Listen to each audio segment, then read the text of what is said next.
Halo guys, kembali lagi bersama aku di channel Nox TV. Kali ini film menceritakan sebuah negeri yang penuh dengan keajaiban, tempat tinggal para penyihir dan hewan-hewan yang dapat berbicara. Di dalam negeri itu, film ini mengisahkan tentang dua orang penyihir yang bernama Galinda dan Elphaba yang bersahabat usai dipasangkan sebagai teman sekamar di sekolah sihir. Lantas bagaimana cerita selanjutnya? Kita masuk ke dalam ceritanya.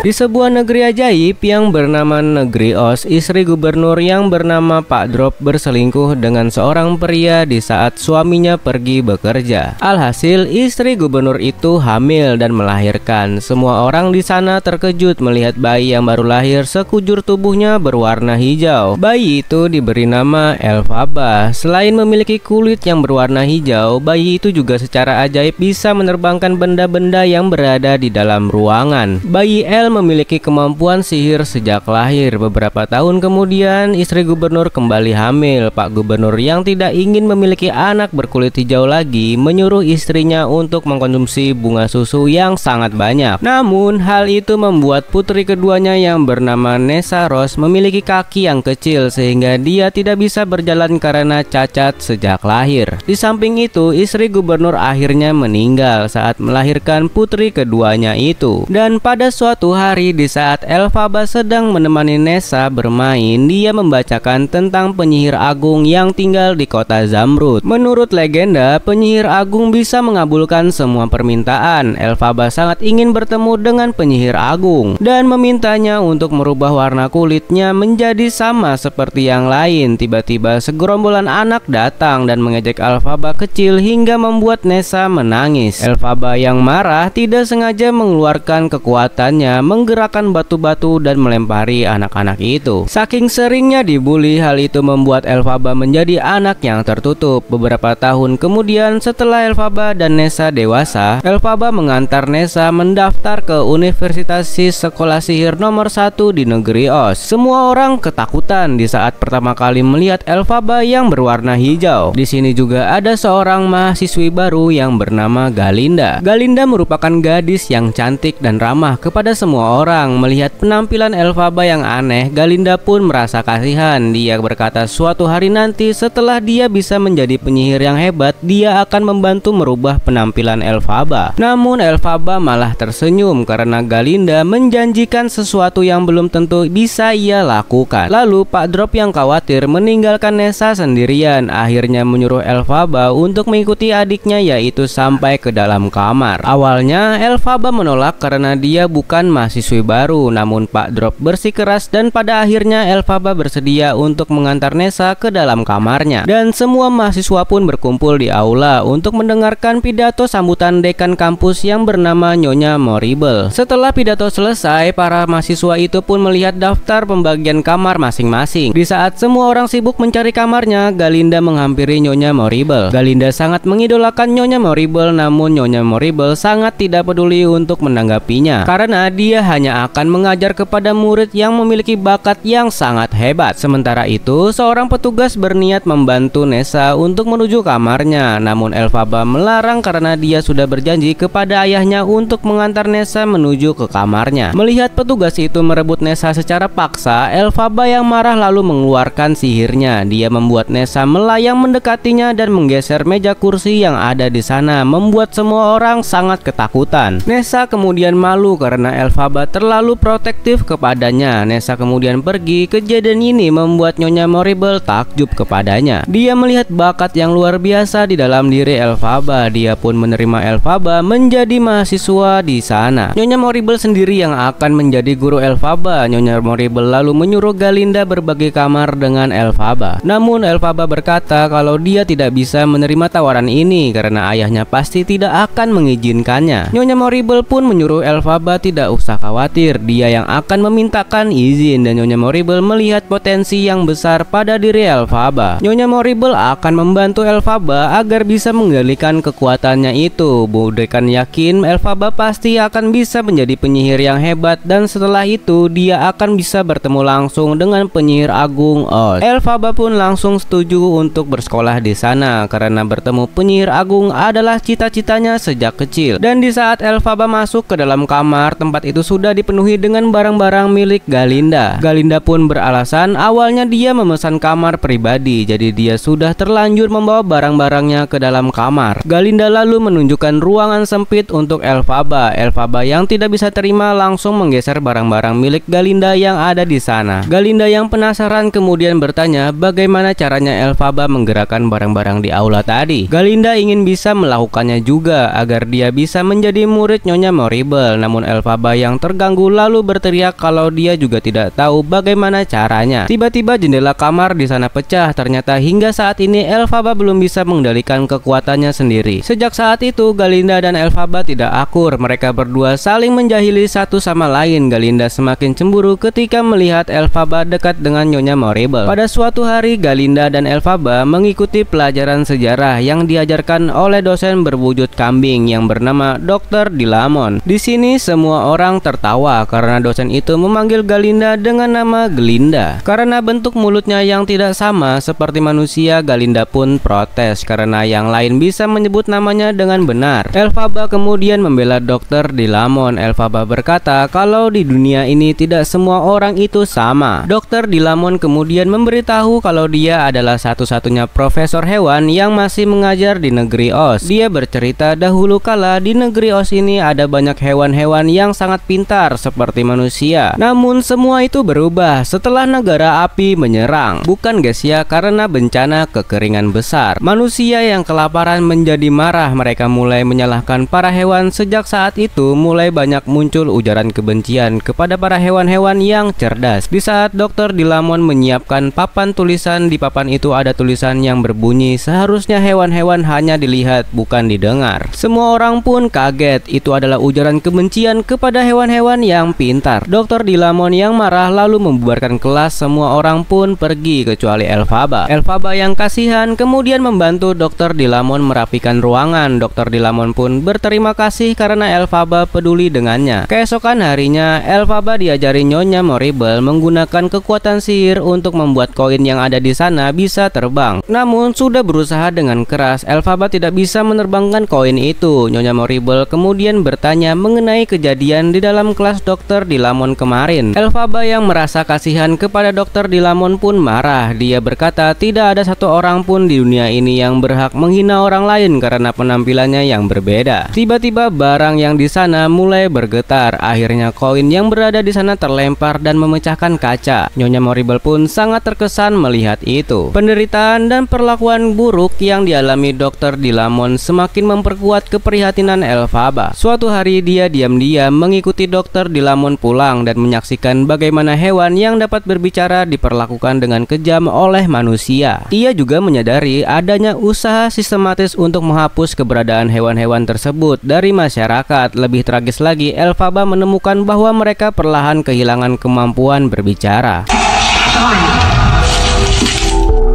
Berkomitmen untuk bertindak, Elphaba memutuskan membawa masalah ini langsung kepada penguasa Oz, yaitu sang penyihir besar Oz yang tinggal di kota Zamrud. Setelah berdiskusi dengan Dr. Dilamon mengenai rencananya, Elphaba kembali ke universitas. Dalam perjalanan pulang, ia secara tidak sengaja bertemu dengan seorang pria yang bernama Fiyero. Pertemuan tersebut membuat Fiyero terkesan karena ia belum pernah bertemu seseorang seperti Elphaba sebelumnya.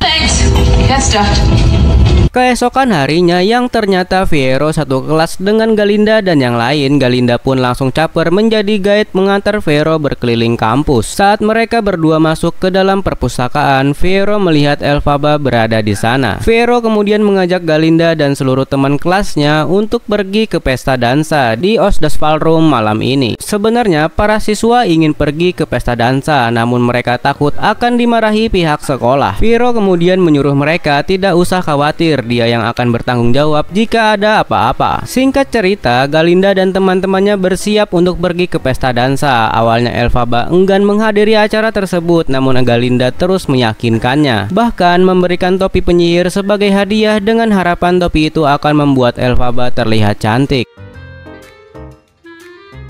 Tersentuh dengan perhatian Galinda, Elphaba akhirnya memutuskan untuk menghadiri pesta tersebut. Sebelum berangkat ke kota Zamrud, Elphaba menemui Nyonya Morrible untuk meminta agar Galinda diizinkan bergabung dalam kelas sihir eksklusifnya.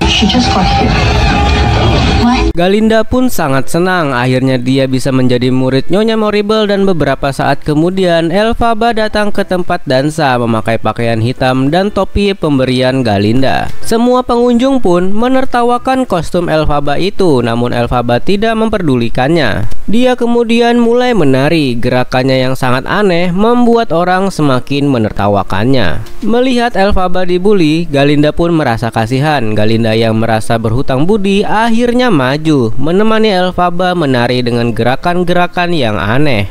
Elphaba pun menangis karena ternyata Galinda mau menjadi temannya. Galinda pun menyuruh Elphaba untuk tidak usah menangis. Semua orang kemudian maju dan menari bersama Elphaba. Setelah kejadian itu, Galinda dan Elphaba menjadi sahabat dekat. Galinda bahkan membantu Elphaba merubah penampilannya agar lebih menarik. Galinda juga mengajari Elphaba cara untuk bergaul dan bersikap lebih ceria. Singkat cerita, Elphaba pun kini menjadi orang ceria dan memiliki banyak teman. Pada suatu hari, di saat sedang mengikuti kelas Dr. Dilamon, Dr. Dilamon berkata kalau hari ini adalah hari terakhir dia mengajar karena hewan tidak boleh mengajar lagi. Tiba-tiba 3 orang petugas datang untuk menangkap Dr. Dilamon, membawanya pergi dengan paksa, membuat Elphaba yang merasa kasihan mengajak teman-temannya untuk menolong Dr. Dilamon. Namun tidak ada yang berani. Dosen pengganti Dr. Dilamon akhirnya masuk kelas tersebut. Dokter itu membawa anak singa yang ada di dalam sangkar. Dosen itu lalu berkata, mulai saat ini mereka semua harus membiasakan diri memasukkan semua hewan ke dalam kandang demi kebaikan mereka semua. Namun Elphaba tidak setuju. Dia kasihan melihat anak singa yang ketakutan berada di dalam kandang. Tiba-tiba Elphaba menggebrakan meja dan mengeluarkan sihir bunga-bunga yang membuat semua orang tertidur kecuali Elphaba dan Fiyero.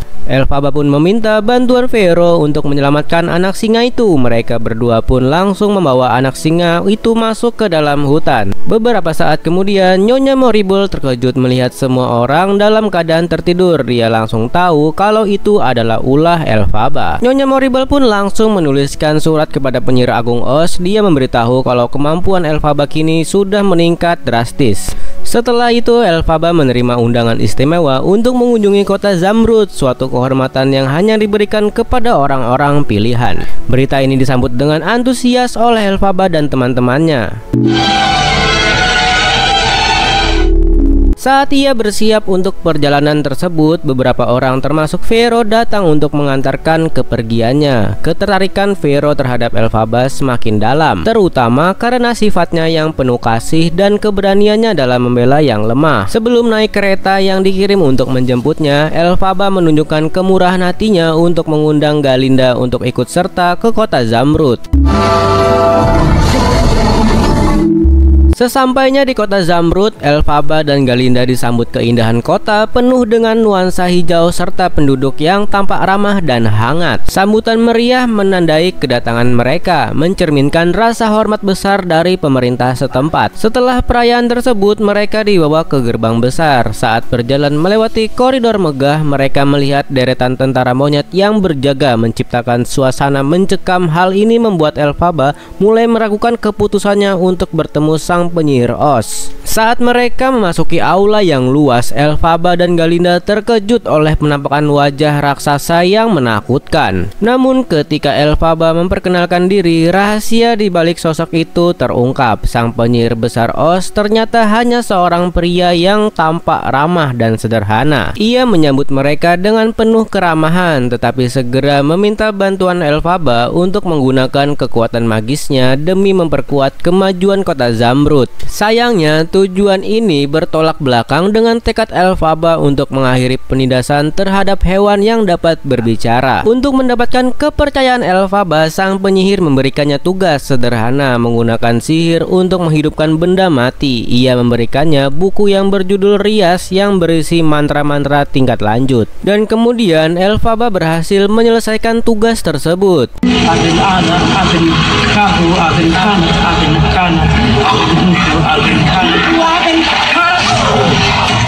Namun tanpa disadari, tindakannya justru membuat sang penyihir menciptakan alat untuk memperparah penindasan terhadap hewan berbicara. Tak lama kemudian, kebenaran mengejutkan terungkap. Tujuan sebenarnya penyihir Oz adalah memanfaatkan kekuatan Elphaba untuk memperbudak hewan berbicara, menghilangkan kemampuan mereka untuk berbicara dan mengubah mereka menjadi makhluk biasa. Elphaba merasa marah dikhianati sosok yang dulu ia hormati. Ternyata seorang pemimpin yang manipulatif dan haus kekuasaan. Setelah memahami niat jahat si penyihir, Elphaba memutuskan meninggalkan kota Zamrud bersama Galinda. Setelah kejadian itu, penolakannya untuk tunduk kepada otoritas menyebabkan Nyonya Morrible mengerahkan pasukan monyet terbang untuk menangkap Elphaba. Di saat yang sama, rumor menyebar bahwa transformasi monyet-monyet tersebut adalah ulah Elphaba menciptakan citra buruk tentangnya. Selama pelarian mereka, Galinda merasa bimbang dan tidak yakin dengan keputusan berani Elphaba untuk melawan pemerintahan. Elphaba dan Galinda masuk ke dalam ruangan balon udara. Elphaba mengajak Galinda untuk menerbangkan balon udara dan beberapa pasukan kemudian datang. Dengan susah payah, Elphaba dan Galinda berhasil menjatuhkan pasukan yang menyerang mereka. Balon udara pun mulai naik ke atas, namun salah satu petugas menutup atap bangunan membuat balon udara itu pecah. Elphaba dan Galinda pun melompat sebelum balon udara itu terjatuh. Mereka lalu masuk ke dalam sebuah ruangan. Elphaba mengunci pintu itu dengan sebuah sapu dan gerobak. Galinda kemudian bertanya kenapa Elphaba menyia-nyiakan mimpinya selama ini. Penyihir agung pasti bisa membantu Elphaba bisa disukai banyak orang. Elphaba pun menjawab kalau dia tidak mau tunduk kepada seseorang yang berlawanan dengan hati nuraninya. Mereka berdua kemudian mendengar suara Morrible yang mengumumkan kepada semua orang negeri Oz untuk menangkap Elphaba. Morrible berkata kalau Elphaba telah mencuri creamery dan Morrible menyebut kalau Elphaba kini sudah berubah menjadi penyihir jahat. Mendengar pengumuman ini, Elphaba berkata kalau dia tidak merasa takut sedikit pun, justru penyihir agung yang seharusnya takut dengannya. Galinda lalu membujuk Elphaba untuk meminta maaf agar semuanya kembali seperti semula, namun Elphaba menolak. Dia tidak bisa melihat para hewan menderita. Elphaba akan berusaha menolong para hewan-hewan itu. Dia lalu kembali membaca mantra di buku creamery, namun Galinda menghentikannya karena dia takut Elphaba akan kesakitan seperti disteri. Tiba-tiba dari belakang sapu yang mengunci pintu kemudian bergerak secara ajaib. Sapu itu terbang ke arah Elphaba. Di luar ruangan, para petugas berusaha untuk mendobrak pintu. Dia lalu mengajak Galinda untuk pergi menaiki sapu tersebut dan terbang bersamanya. Galinda yang melihat Elphaba berkeinginan langsung mengambil kain hitam dan mengalungkan kain itu di leher Elphaba agar dia tidak kedinginan. Tiba-tiba petugas datang menangkap Galinda. Galinda pun menyuruh Elphaba segera pergi. Elphaba pun langsung melompat dan menjebol kaca dan terjun ke bawah. Elphaba kemudian terbang dengan bantuan sapu terbang. Dia berhasil menghindari kejaran pasukan kera terbang. Elphaba langsung melesat pergi menembus awan. Berita tentang Elphaba yang berubah menjadi penyihir jahat membuat semua orang panik. Teman-temannya yang berada di dalam kampus terkejut tak percaya. Di tempat lain, ayahnya terpukul mendengar kabar kalau putrinya berubah menjadi penyihir jahat. Sementara itu, Nyonya Morrible berencana memanfaatkan kekuatan Galinda untuk melawan Elphaba di masa depan. Dan film pun berakhir.